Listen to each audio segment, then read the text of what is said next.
किए थे। हाँ, इसका स्टेटमेंट बोलो मुझे, कैसे लिखोगे लोग एग्जाम में ये क्वेश्चन का answer. In terms of Charles' law, explain why minus 273 degree Celsius is lowest possible. तो इसमें कैसे Sir, करेंगे? because any gas cannot be massless at no this no no, temperature. The gas becomes massless. That's why. It is said from Charles law, right? तो इसको करने के लिए सबसे पहले क्या करोगे, सबसे पहले चार्ल्स लॉ का ये स्टेटमेंट लिखोगे। ओके, ये स्टेटमेंट लिखोगे, उसके बाद ये एक्सप्रेशन लिखोगे जैसे मैंने किया है। उसके बाद फिर ऐसे दिखाओगे एट 1 डिग्री प्लस 273, कुछ भी ले सकते हो एक दो example, and then minus 273 the volume is zero. Then ये स्टेटमेंट लिखोगे at minus 273 volume of given mass of a gas is theoretically equal to zero, which is practically not possible. That's all. बस starting from Charles law to that point, वो पूरा यहाँ पे copy करना है, इसीलिए मैंने इसका आंसर नहीं लिखा है। Is it clear? Yes. Yes, sir. Okay, next question. It is 11 question. A student forgot to add the reaction mixture to the round bottomed flask at 27 degrees Celsius, but instead he or she placed the flask on the flame. After a lapse of time, he realized his mistake, and using a pyrometer, he found that temperature of the flask was 477 degrees Celsius. What fraction of air would have been expelled out? देखो, NCERT का problem क्यों difficult हो जाता है पता है? ये question difficult नहीं है, लेकिन इस क्वेश्चन को एक प्रैक्टिकल सिचुएशन से उन्होंने जोड़ दिया है, इसीलिए ये Yes, डिफिकल्ट sir. लगने लग रहा है। तो ध्यान से सोचो कि एक स्टूडेंट है जो कि कुछ मिक्सचर को ऐड कर रहा था, ठीक है? उसको ऐड करने की जगह उसने क्या किया, उसको टेम्परेचर उसका था 27 डिग्री सेल्सियस, उसको फ्लेम पे रख के उसका टेम्परेचर बढ़ा दिया, ठीक है? तो इस तरह का एक, मान लो बीकर है, इसके अंदर एक वॉल्यूम था, ठीक है? इसके अंदर कुछ वॉल्यूम था एयर का, और कुछ गैस हो सपोज कर लो। तो ये वॉल्यूम था V1 जब इसका टेम्परेचर था T1। फिर इसको फ्लेम पे बैठाने की वजह से क्या हो गया, इसका टेम्परेचर हो गया T2, और इसमें का गैस ऑब्वियसली एक्सपेंड किया होगा। एक्सपेंड किया होगा तो सपोज करो पहले गैस यहाँ तक था और एयर यहाँ तक था, अब हीट करने की वजह से इसमें गैस मॉलिक्यूल्स ऊपर तक आ गए होंगे, यहाँ तक। तो इतना सा पोर्शन का जो Sir, एयर है B2 वो, निकालना है ना? वेट अ मिनट, इतना सा पोर्शन का एयर जो है वो बाहर निकल गया होगा, राइट? क्योंकि ये गैस मॉलिक्यूल अगर इतना ऊपर उठ जाए तो यहाँ का ये extra gas molecule air Yes, जो sir. है वो बाहर निकल गया। सो इसका वॉल्यूम V2 हो गया।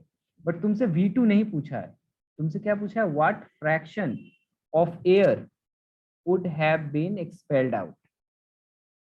तो तुमसे क्या पूछा है? Sir, B2 V1 का कितना फ्रैक्शन? चलो ट्राई करो, सोचो, बनाओ तुम लोग। ये क्वेश्चन बहुत छोटा है, समझ के बनाओ जरा, मैंने क्वेश्चन समझा दिया।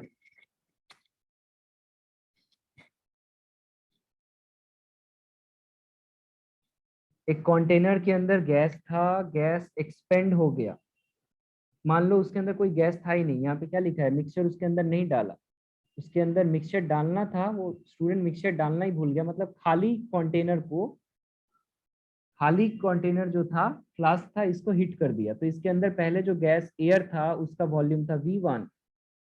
अब इसमें हीट होने की वजह से इसमें से एयर बाहर निकल गया, कुछ एयर बाहर निकल गया, कुछ एयर अंदर है। तो फाइनल वॉल्यूम जो होगा वो किसका वॉल्यूम होगा? Final volume will be what? Volume of gas expelled out plus the volume of the container. Yes और नो?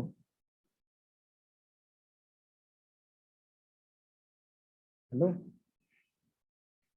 तुम लोग रियलाइज कर पा रहे हो सिचुएशन को? मान लो इसके अंदर एक एयर है, इसीलिए समझ में नहीं आ रहा। मान लो इसके अंदर एक रेड कलर का और ग्रीन कलर का, रेड कलर का एक गैस भरा हुआ था, और तुमने इसको हीट किया, तो कुछ हीट करने से गैस एक्सपेंड करेगा ना।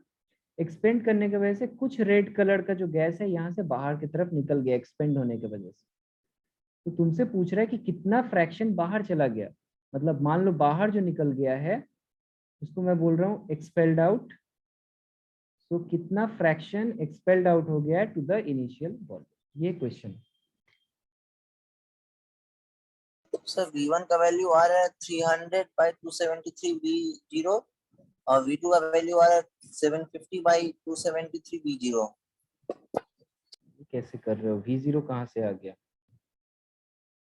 भाई? सर वो ये जो जो डिग्री सेल्सियस है इसको केल्विन में कन्वर्ट कर लो, केल्विन में कन्वर्ट कर लो। तो T1 का वैल्यू हो जाएगा 273 + 27 degree Celsius which is nothing 300 but degree 300 kelvin.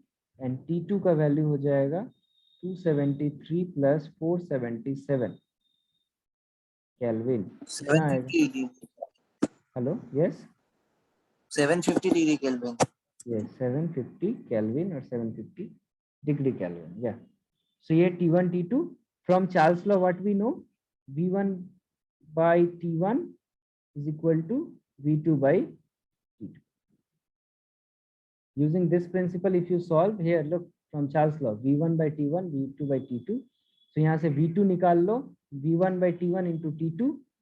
So value कितना आ जाएगा? V2 is equal to 2.5 V1. यहाँ तक तो आई होप किसी को प्रॉब्लम नहीं है। Yes sir. नाउ कितना एयर एक्सपेल्ड आउट हुआ, जो अभी मैं बोल रहा था कि इनिशियल वॉल्यूम था इस गैस कंटेनर के बराबर, अब इसमें से कुछ गैस बाहर निकलना शुरू हो गया, तो मैं V2 एक्चुअली मैं क्या एज्यूम कर ले रहा हूँ, सारे गैस को एज्यूम करके V2 मैंने किया। तो कितना एक्सपेल्ड आउट हो गया? फाइनल वॉल्यूम गैस का माइनस इनिशियल वॉल्यूम, ये हो जाएगा मेरा एक्सपेल्ड आउट। कितना गैस बाहर निकला है? Final volume minus initial volume, so which is equal to 1.5 V1। तो हमसे रेशियो किसका पूछा गया था? Expelled out to the final volume. So this will equal to how much? 3.5। I hope किसी सबको यहाँ तक तो समझ में इजीली आया होगा। Yes sir. ये पोर्शन थोड़ा डाउट हो गया होगा, और यही सोचो ये ऐसा ही क्वेश्चन एग्जाम में मिलेगा तुमको। ठीक है, यहाँ पे एक एक्स्ट्रा चीज हमने ऐड कर दिया कि कितना एयर जो है वो इनसाइड कंटेनर में है। अगर ये पूछ लेता तुम लोगों से तो क्या करते? कितना फ्रैक्शन बाहर निकल गया उसको 1 से माइनस कर दोगे तो कितना मिल जाएगा? Fraction remaining. सर जितना है उसमें कंटेनर में वो मिल हाँ एग्जैक्टली, तुम लोग परसेंटेज पढ़े होगे ना 9-10 में, यस सर। मैथमेटिक्स में परसेंटेज फ्रैक्शन। यस ये तो वही क्वेश्चन है परसेंटेज का। परसेंटेज का जैसे क्वेश्चन निकालते वही चीज है। बोलो सबको समझ में आया कि नहीं? अनंत? Yes sir. हाँ सर।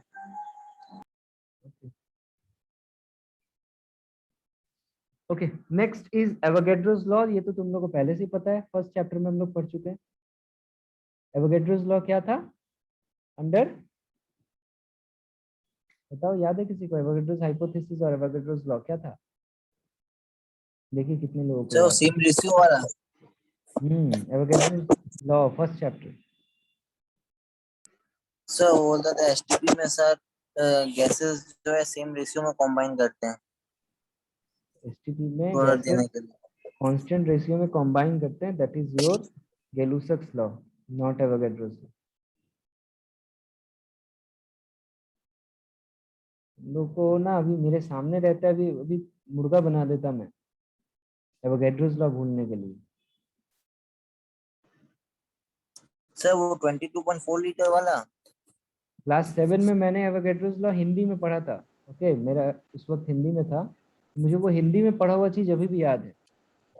समान ताप तथा समान दबाव पर सभी गैस के समान आयतन में अणुओं की संख्या समान होती। इंग्लिश में भी याद है मुझे, under the similar condition of temperature and pressure equal volume of all gases contain equal number of molecules. इतना बार मैंने बताया था, याद करने के लिए सिंपल तरीका बताया था कि अगर आप एसटीपी पे हो, स्टैंडर्ड टेम्परेचर और प्रेशर पे, तो कोई दो गैसेस का अगर वॉल्यूम सेम रख लो तो उसके अंदर जो नंबर ऑफ मॉलिक्यूल्स है वो भी सेम होता है। ठीक है, और अगर वॉल्यूम को आप 22.4 लीटर कर दो तो तो 1 मोल हो जाता है। उसके अंदर जो मॉलिक्यूल हो जाएगा वो 1 मोल हो जाएगा।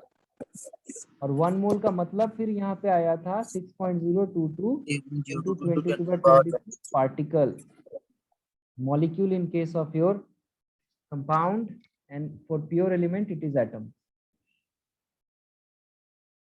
ठीक है, तो इन शॉर्ट यहाँ पे इसी लॉ को, एवोगैड्रोस लॉ को हम लोग कैसे देख रहे हैं कि अगर आप वॉल्यूम बढ़ा रहे हो तो इसमें नंबर ऑफ मॉलिक्यूल बढ़ जा रहा है कि नहीं? अगर वॉल्यूम घटा रहे हो तो नंबर ऑफ मॉलिक्यूल घट जा रहा है, प्रोवाइडेड आप एसटीपी पे हो, you are under standard condition of temperature and pressure. तो वही लिखा है, देखो, if the pressure and temperature is constant means at STP the volume of a gas is directly proportional to number of molecule here, where n is represent number of molecules. Okay, is it clear or not? Yes sir. This is very very important. मैंने Avogadro's law यहाँ क्यों पढ़ाया अभी समझ में आएगा तुम लोगों को। इसको पढ़ने के लिए मैंने यहाँ पे एक हार्ट सिंबल दिया है, because this is I call the heart of this chapter, gas law. Ideal gas equation क्या होता है? जो अभी हमने 3 गैस इक्वेशंस पढ़े हैं, Boyle's law, Charles law and Avogadro's law, तीनों को कंबाइन करके एक सिंगल इक्वेशन निकाला जाता है, जिससे सारे ऑलमोस्ट सारे प्रॉब्लम्स किए जा सकते हैं इस चैप्टर के। इस इक्वेशन को कहा जाता है आइडियल गैस इक्वेशन। ठीक है, so ideal gas equation is nothing but combination of this 3 gas law, Boyle's law, Charles law and Avogadro's law. ठीक है, मैं एक एक करके आता हूँ। सबसे पहले बॉयल्स लॉ क्या बोलता है? When temperature and number of molecule. अब तुम लोग बोलोगे मैंने बॉयल्स लॉ में नंबर ऑफ मॉलिक्यूल कहाँ कहा था? तो बॉयल्स लॉ में नंबर ऑफ मॉलिक्यूल को कांस्टेंट कहा गया था, कहाँ पे देख लेते हैं क्या? तो वो प्रेशर मतलब नहीं, यहाँ पे देखो, fixed amount of gas. Fixed amount of gas मैंने लिखा था ना, इसका मास कांस्टेंट होता है। यस। इसका मतलब क्या? नंबर ऑफ मॉलिक्यूल जो है वो मैंने यहाँ पे मॉलिक्यूल को कांस्टेंट ले लिया था, इसीलिए n को मैं कांस्टेंट बोल रहा हूँ आइडियल गैस इक्वेशन के time. So don't confuse.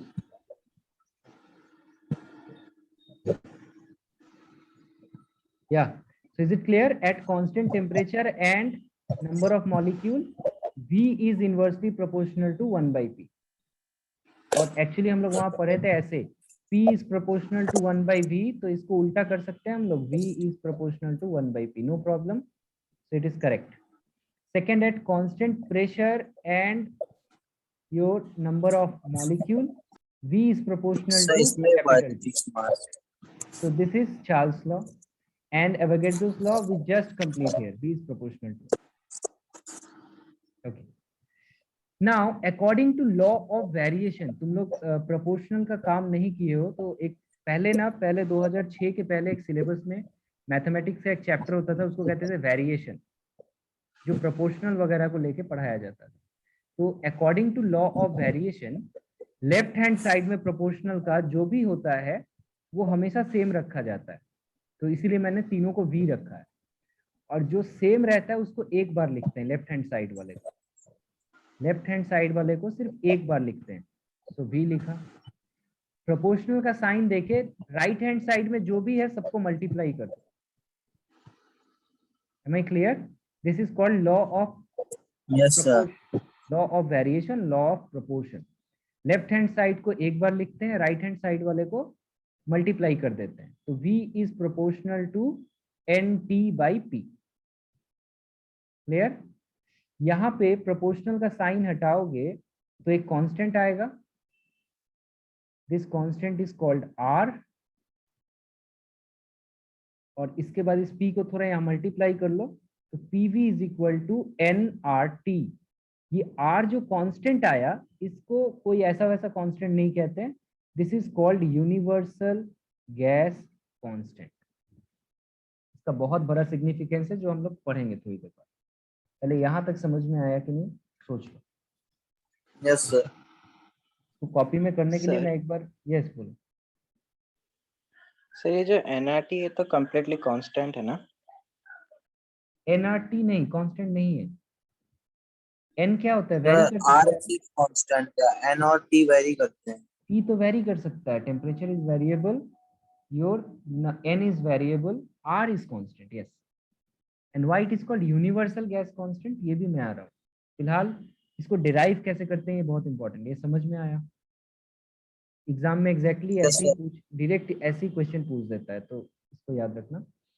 Now इसको यूनिवर्सल गैस कांस्टेंट इसलिए कहते हैं क्योंकि यूनिवर्स का जितना गैस है, जितना भी गैस है, वो इसको फॉलो करना चाहिए, इसको फॉलो करता है। उसके लिए आर का वैल्यू फिक्स्ड होता है। दुनिया में हमारे ही प्लेनेट पे नहीं, सपोज करो तुम लोग के पास एक स्पेसशिप आ जाएगा और तुम लोग उसमें चले जाओगे किसी दूसरे स्पेस में, ग्रह पे, वहां पे तुम लोग Charles law, Boyle's law apply करोगे, वहां पे भी आर का वैल्यू फिक्स बैठाओगे। That is why it is called universal gas constant. Okay, and या ओके, इसके बाद हम लोग थोड़ा नेक्स्ट टॉपिक पे जाएंगे। ये समझ में आया आप तुम लोग को? Yes, sir. तो यहाँ पे इस आइडियल गैस इक्वेशन का कुछ डिफरेंट फॉर्म लिखा हुआ है, मैं इसको फिर वापस नहीं लिखना चाह रहा था, इसलिए मैं इसको ऐसे ही छोड़ दिया, लास्ट क्लास लास्ट बैच का है। सो देखो PV is equal to nRT, this is one form, no problem. Now यहाँ पे सेकेंड फॉर्म में n को चेंज कर दिया गया। n means number of molecules और नंबर ऑफ मोल्स, ठीक है? At STP number of molecules मतलब नंबर ऑफ मोल हो जाता है। तो n is denote the number of mole, और हमें पता है नंबर ऑफ मोल का मतलब होता है मास और weight of the substance divided by molecular weight. You already know this, right? तो n के जगह मैं सब्स्टिट्यूट Sir, कर सकता मोल हूँ। क्या मॉलिक्यूल का ही शॉर्ट फॉर्म होता है क्या? नहीं नहीं नहीं, बिल्कुल नहीं, मोल कैसे होगा? Mole is short form of amount. Okay, Obviously. तो यहाँ पे देखो n के जगह हम लोग क्या बैठा सकते हैं? मास of the substance by molecular mass. So m stand for mass of the substance, capital M stand molecular mass। तो एक नया इक्वेशन आ गया, PV is equal to m by capital M R। ऐसा ऐसा प्रूफ करने देता है, ठीक है? दूसरा दूसरा फॉर्मूला, ये पहला, ये समझ में आया? पहला और दूसरा समझ में आया? Yes, sir. नेक्स्ट जो है इसमें PV is equal to nRT, ये तो हमारा बेसिक है, इसको तो ऐसे रखना होगा। इसके बाद मैंने क्या किया, इस वॉल्यूम को यहाँ डिवाइड कर दिया n के नीचे। n by v का मतलब क्या हो रहा है? देखो n by v, n is means number of mole, n means number of mole and v means volume in liter। Can anyone answer me what is this? The concentration of solution. Concentration, कौन सा concentration unit है?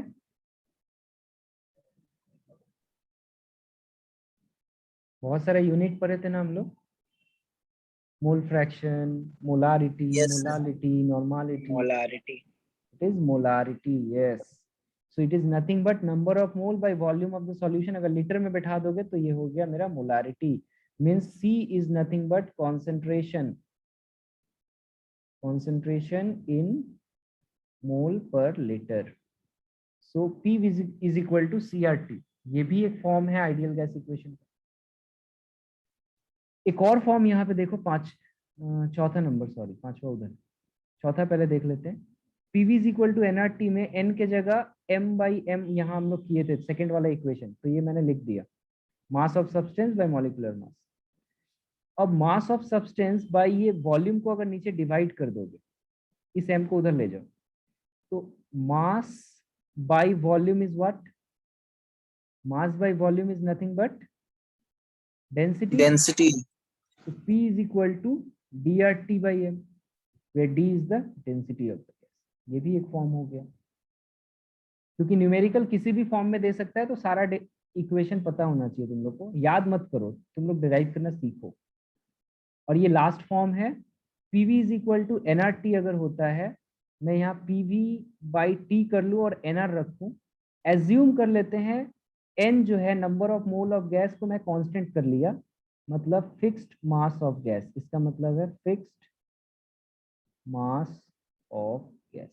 If the mass of gas is fixed, it means that n is constant। तो इधर right hand side में n और r दोनों constant हो जाएंगे। तो मैं सिमिलरली बोल सकता हूँ P1 V1 by T1 is constant and P2 V2 by T2 is constant। So this equation is also formed. Yes, sir. तो ये पांचों फॉर्म जो है ये बहुत बहुत इंपॉर्टेंट है, इससे न्यूमेरिकल पूछता है घुमा फिरा। ये स्लाइड्स में भेज दूंगा, लेकिन इसको अच्छे तरीके से लिख लेना। नेक्स्ट है हम लोग का significance of your universal gas constant R. R का सिग्निफिकेंस कहने का मतलब होता है कि इसका मतलब क्या होता है। ये जो यूनिवर्सल गैस कांस्टेंट है इसका फिजिकल मीनिंग क्या होगा,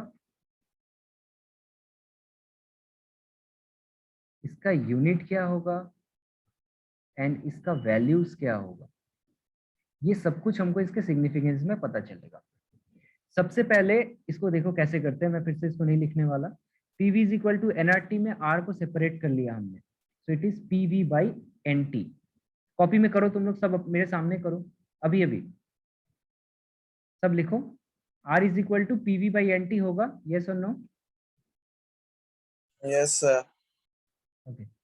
Now P pressure means nothing but force by area and volume means nothing but cube of the length, ये हम लोग ऑलरेडी देख चुके हैं। और N का मतलब होता है number of mole and T का मतलब होता है टेम्परेचर, यहां लिख दिया हमने। फर्दर एरिया को हम लोग क्या कर सकते हैं, एरिया को कह सकते हैं लेंथ का स्क्वायर और वॉल्यूम को कह सकते हैं लेंथ का क्यूब। Yes, sir. तो ऊपर देखो कट पुट के क्या आ जा रहा है, force into length by mole into temperature, यहां तक आ रहा है सबका।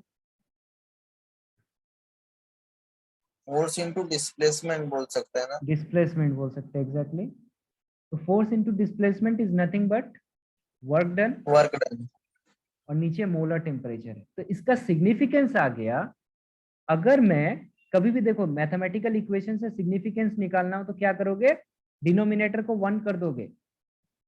फिजिक्स और मैथमेटिक्स में याद रखो ये चीज बहुत इंपॉर्टेंट है, डिनोमिनेटर को 1 कर दो। मतलब अगर मैं बोलूं for 1 mole of gas and at 1 One Kelvin, Kelvin. for 1 mole of gas and for 1 Kelvin, work done by the gas is equal to your universal gas. Universal gas constant. वही यहाँ लिखा है देखो, work done per unit mole per unit temperature. So this is the meaning, physical meaning of this universal gas constant. तो पहला output हमारा समझ में आया।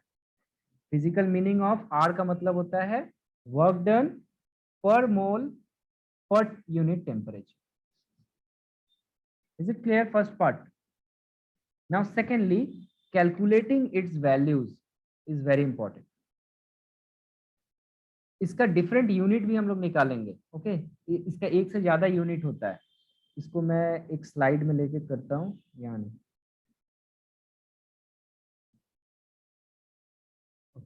एक स्क्रीन लेने दो फिर मैं आता हूँ।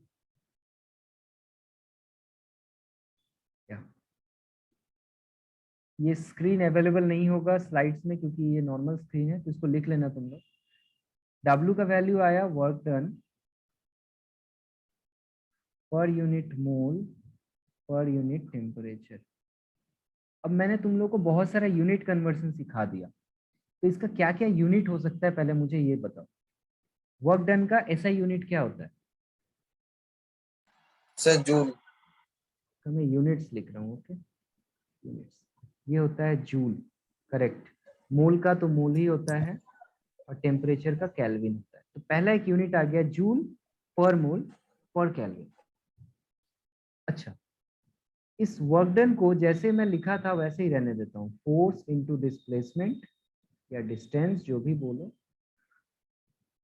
By mole Newton meter. Temperature. तो इसका एक और ऐसा यूनिट का फॉर्म आ जा रहा है, वो हो जाएगा फोर्स की जगह हो जाएगा Newton Newton. meter per mole per Kelvin. Yes Newton metre per mole Per mole per Kelvin. Per Kelvin. Yes this is correct. इसके अलावा इसका प्रीवियस फॉर्म में चले जाओ तो R इज इक्वल टू हमारा क्या आ रहा था, PV बाई NT आ रहा था, यस और नो? Yes, sir. तो पीवी के प्रेशर का बहुत सारा यूनिट मैंने तुम लोग को बताया, जिसमें मैंने तुम लोग को Yes, प्रेशर का एक यूनिट बताया था न्यूटन पर मीटर स्क्वायर या फिर atmospheric pressure. Pascal. Newton per metre square ऐसा यूनिट, न्यूटन पर Yes, sir. मीटर स्क्वायर, या फिर इसको हम लोग क्या कहते थे, पास्कल कहते थे। Pascal. Yes, Newton per metre square और पास्कल। देन वॉल्यूम का यूनिट क्या होता है, cubic Pascal metre, meter. Cubic metre, right. Cubic Yes, metre sir. Volume, volume का ऐसा unit cubic metre per mole पर केल्विन। तो ये एक यूनिट हो सकता है, ये जनरली नहीं यूज होता है। जो यूज होता है मैं उस पर राइट क्लिक कर रहा हूँ, ठीक है। हो क्या क्या सकता है वो मैं बता दे रहा हूँ। प्रेशर का और एक यूनिट जो फेमस है वो है एटमॉस्फेयर, और वॉल्यूम का फेमस यूनिट क्या है, लीटर। सो प्रेशर के Yes, लिए sir. एटमॉस्फेयर, वॉल्यूम के लिए लीटर बिठा दिया, पर मोल पर केल्विन। ये भी बहुत इंपॉर्टेंट है, जूल पर मोल पर केल्विन, एटमॉस्फेयर लीटर या लीटर एटमॉस्फेयर पर मोल पर केल्विन, ये काफी फेमस है। और थर्ड जो फेमस है वो है वर्क डन को अगर तुम कैलोरी में एक्सप्रेस करो, okay. So work done is express in under calorie then पर मोल पर kelvin. This is very interesting.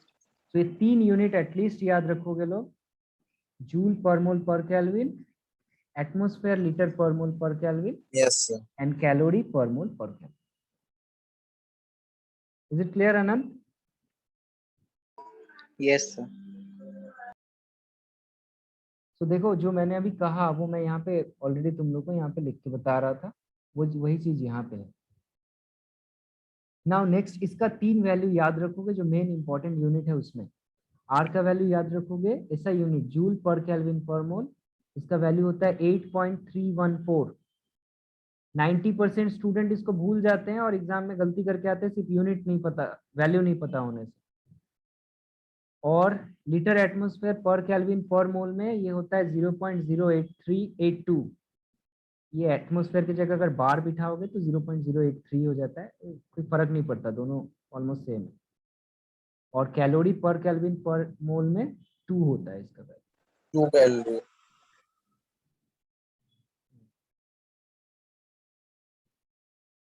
Is it clear?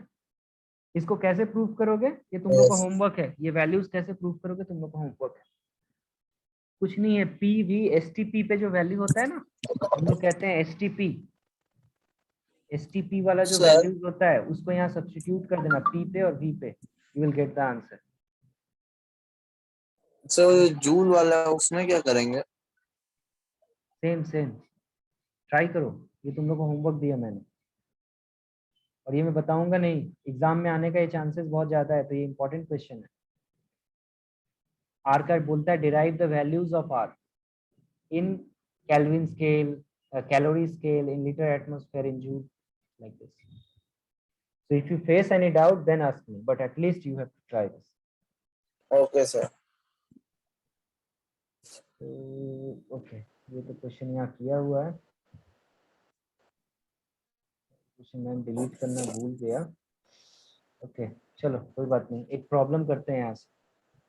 देखो मैंने डिफरेंट फॉर्म जो बताया था इसलिए क्योंकि जरूरत पड़ता है उसका। देखो थर्ड क्वेश्चन ही पूरा एनसीईआरटी का, इसमें बोल रहा है कि using the equation of state, ये बहुत इंटरेस्टिंग बात है। इक्वेशन ऑफ स्टेट का मतलब आइडियल गैस इक्वेशन होता है, याद रखना, एक अच्छी बात यहाँ सीखने मिली। Equation of state Yes, PV is sir. equal to nRT, so that at a given temperature density of a gas is proportional to the gas pressure। हमसे ये कोई न्यूमेरिकल नहीं है, एक डेराइवेशन है। हमसे पूछ रहा है कि डेंसिटी D जो होता है, डेंसिटी D जो होता है वो प्रेशर P के प्रोपोर्शनल होता है, ये प्रूव करने बोल रहा है। प्रोवाइडेड क्या होता है कि मेरा टेम्परेचर को देखो बोला है कांस्टेंट, बोल रहा है so that at A given temperature, temperature constant, ये बोल दिया मेरे को, ठीक है। तो यहाँ से हम लोग कर सकते हैं PV is equal to NRT, N के जगह पुट कर सकते हो तुम लोग क्या, mass of the gas by molar mass, अभी Yes, अभी sir. किया था हमने। फिर वॉल्यूम को यहाँ Yes, डिवाइड sir. कर दोगे तो मास बाई वॉल्यूम की जगह डेंसिटी आ जाएगा। अब टेम्परेचर जो है उसको कांस्टेंट बोल दिया है क्वेश्चन में, आर जो है ये तो यूनिवर्सल गैस कांस्टेंट है, और मॉलिक्यूलर मास जो किसी गैस का होगा वो तो कांस्टेंट ही होगा ना, अगर एक फिक्स गैस हो, Yes, sir. ये कांस्टेंट है। तो ये पूरा पोर्शन ही कांस्टेंट हो जा रहा है RT/m। तो मैं इसको रिमूव कर सकता हूँ, या प्रोपोर्शनल का साइन ला सकता हूँ, and hence root. Is it difficult one? Yes, sir. Yes, it is difficult or it is easy. No, sir. I have told it is done. Okay. Look, this problem. Pressure of 1 gram of an ideal gas A at 27 degrees Celsius is found to be 2 bar. Is it clear? 1 gram gas है, ideal gas A, उसका temperature मुझे दे दिया है T1, कितना हो जाएगा ये 300 kelvin, और उसका प्रेशर जो है वो दे दिया है 2 बार। बोल रहा है इसमें क्या कर रहा है, इसमें 2 gram of another ideal gas को मिक्स किया जा रहा है। ये सेकेंड आइडियल गैस इसके अंदर मिक्स कर दिया गया, जिसके वजह से क्या हुआ, टेम्परेचर को मैंने चेंज नहीं किया, temperature is still constant, so final temperature is also constant, लेकिन प्रेशर जो है वो गैस का चेंज हो गया। प्रेशर कितना हो गया, now the pressure is change to 3 bar. हमसे पूछ रहा है find the relationship between their molecular masses of gas A and B। Can you do it now? Question समझ में आया सबको? Yes, You have sir. just 7 minutes. Go ahead, fast, fast, fast. Temperature is given 300 Kelvin. Gas A का मास है 1 ग्राम, gas B का मास है, mass of gas B is 2 gram. You have to find out the relation between molecular mass of A and B. Sir answer send करेंगे ऐसे बोलेंगे? बताओ, कर रहे हो तो फिर बताओ, फिर अदरवाइज मुझे सेंड करो।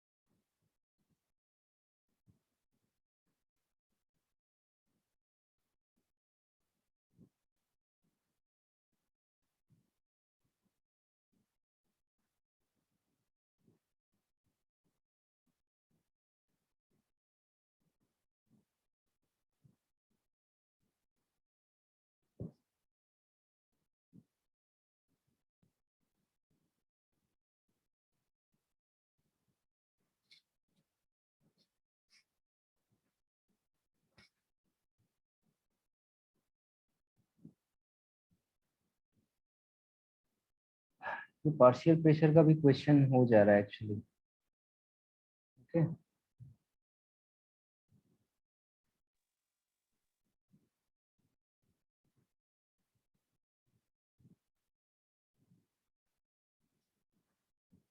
Sir, गैस सेकेंड गैस का सर जो मॉलिक्यूलर मास है वो 2 टाइम्स है first gas. send me the answers.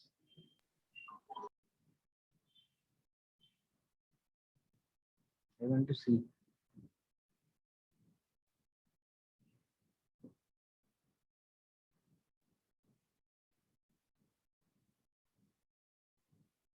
कैसे कर रहे हो तुम लोग, मुझे जानना बहुत जरूरी है।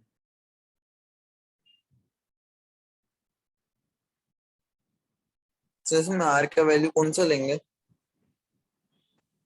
आर का कोई वैल्यू का जरूरत ही नहीं है। आंसर जो होगा वो होगा mb is equal to 4ma, ये आना चाहिए। mb is equal to 4ma।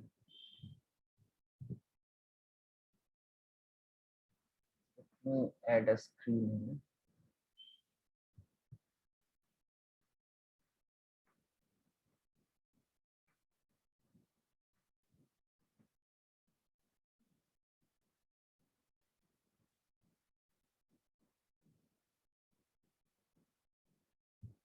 कैसे कर रहे हो, किसी ने आंसर भेजा?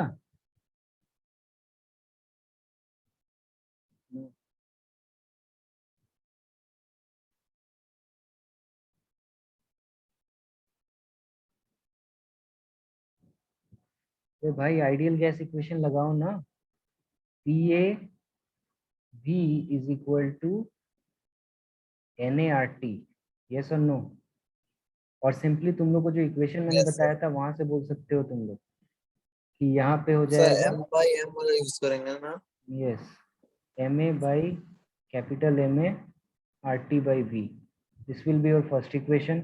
Second equation will be PB is equal to MB by capital MB RT by V. Why I keep V as a constant here? V क्यों नहीं चेंज हो रहा है? Because क्योंकि it is in the container same change नहीं हो रहा class. है, कंटेनर चेंज नहीं हो रहा है हमारा, सेम कंटेनर में हम लोग रख रहे हैं, सेम फ्लास्क में रख रहे हैं।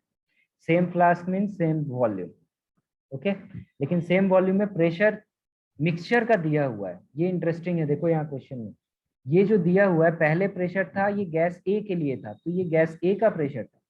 लेकिन सेकेंड टाइम जब ये 3 बार दिया है, ये बी के लिए नहीं है, ये है pressure of A plus pressure of B, क्योंकि दोनों गैस को मिक्स कर दिए तब ये 3 बार आ रहा है।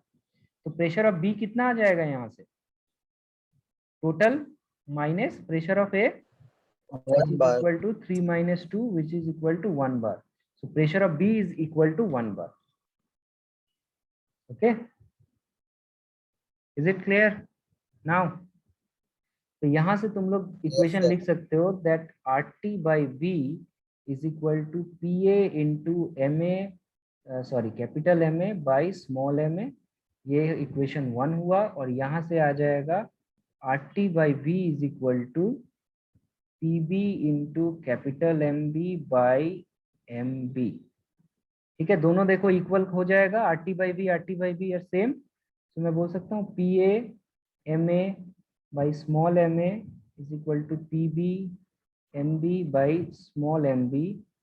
हेयर PA का वैल्यू अभी प्रीवियस स्लाइड से देख रहे थे कितना था, 2 बार। MA का वैल्यू नहीं पता, MA का वैल्यू, स्मॉल MA का वैल्यू कितना है? Yes, So 1 gram. 1 gram. 1 gram. And PB का वैल्यू है कितना था हमारा, 1 बार। MB 1 is bar. unknown and mass of 2 gram. 2 gram. So gram gram bar bar cancel out. MB is equal to 4 mm. Root. Sir मैंने ना उसका गलती कर दिया, तो जो प्रेशर आपने माइनस किया मैंने वो माइनस करके नहीं निकाला था। Okay. So this is up to this class. You have to solve NCERT problems. जितना सॉल्व कर पाओ करो, क्योंकि अब इसमें एक पोर्शन बचा है, नेक्स्ट डे ये चैप्टर खत्म हो जाएगा। तो सर और एक almost कौन सा बचा हमारा टॉपिक? एक टॉपिक है जस्ट स्पीड ऑफ गैसेस के बारे में। Okay, okay then, good night. Yes, good night sir.